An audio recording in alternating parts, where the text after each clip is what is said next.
Okay, today we're going to determine whether or not an inequality or equation is true for a given variable.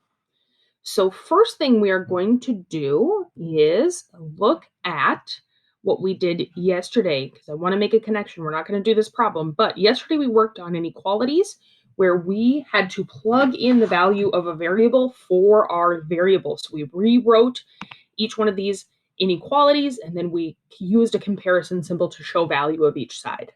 Okay.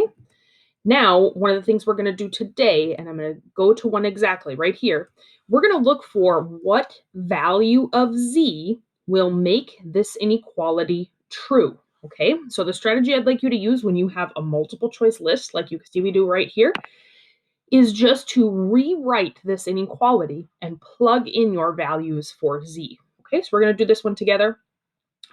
Right here, I see that we have our variable and our whole number right next to each other. Remember, that means they are multiplied together. So when we go to write this, we're going to start just with this value for z right here at a, which is 2. So I'm going to rewrite this. I'm going to replace every variable in here with 2. Okay, so I'm going to rewrite 3 times 2, and then I'm just going to copy everything else down. Minus 5 is greater than 20.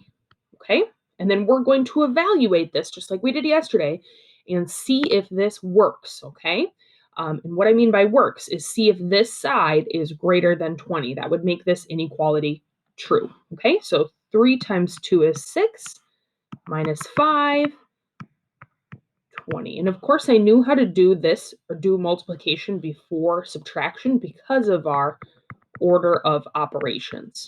Okay, and then I'm going to keep evaluating, keep simplifying here until I can't anymore. 6 minus 5 is 1, greater than 20. Is 1 greater than 20? Nope. So I'm going to cross A off.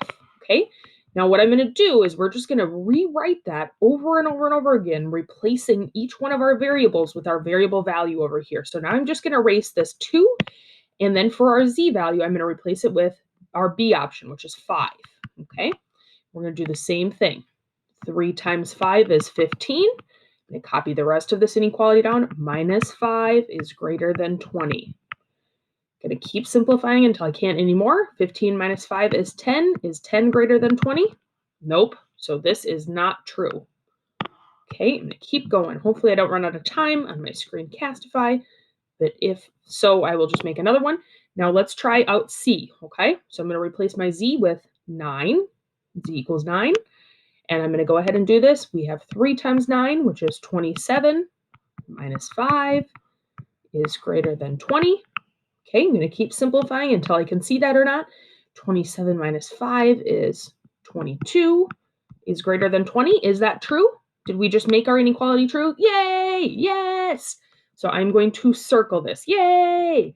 Now, right here, it says what value for z. If you come across a question that says values for z, then you might be finding more than one.